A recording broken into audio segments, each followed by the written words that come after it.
हर एक देश को अपना एक ऐसा नायक चाहिए जो मुश्किल वक्त में सफेद चादर की तरह खड़ा हो सके। भारत के लिए वह शख्स थे सैम बहादुर, यानी फील्ड मार्शल सैम मानेकशॉ, जो न केवल एक सिपाही थे बल्कि एक ऐसे सितारे की तरह चमके जिन्होंने भारत की सेना को एक नई पहचान दी। साल 1971 की ठंडक में, जब पूरा हिंद महासागर तनाव में था, जब हमारा देश दो हिस्सों में बंट रहा था, तब हर भारतीय की सांस एक उम्मीद के नाम पर थमी हुई थी। उस वक्त देश की बेड़ी संभालने वाले सैम मानेकशॉ थे। वे प्रधानमंत्री इंदिरा गांधी के विश्वास पात्र सेनाध्यक्ष, जिन्होंने केवल 13 दिनों में एक युद्ध को विजयी बना दिया। 13 दिनों में एक लड़ाई जिसने देखा कि कैसे साहस और सही योजना ने इतिहास रच दिया। यह वही युद्ध था जिसने बना दिया बांग्लादेश।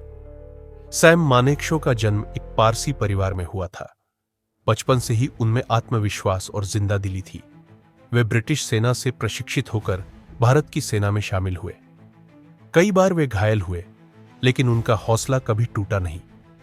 कहते हैं, सेना के एक अधिकारी ने उन्हें गोली लगने के बाद हंसते हुए कहा, "यह तो मामूली खरोंच है।"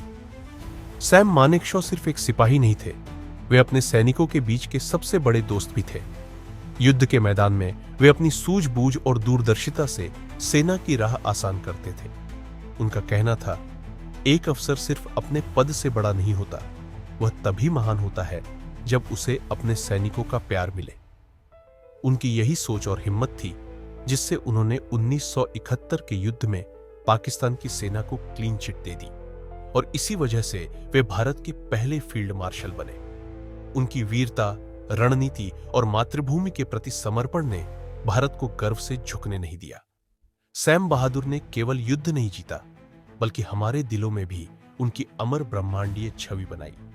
आज भी हर भारतीय सैनिक और नागरिक उनके नाम के साथ गर्व से कहता है, सैम बहादुर अमर रहे। आपने सुना सैम बहादुर की कहानी, जिसे कोई कट या रुकावट नहीं दे सकती। अगर आप भी ऐसे इतिहास के पन्नों को अपने दर्शकों तक पहुंचाना चाहते हैं, तो इस कहानी को शेयर जरूर करें, लाइक करें, शेयर करें और सब्सक्राइब करें ऐसे और प्रेरणादायक वीडियो के लिए।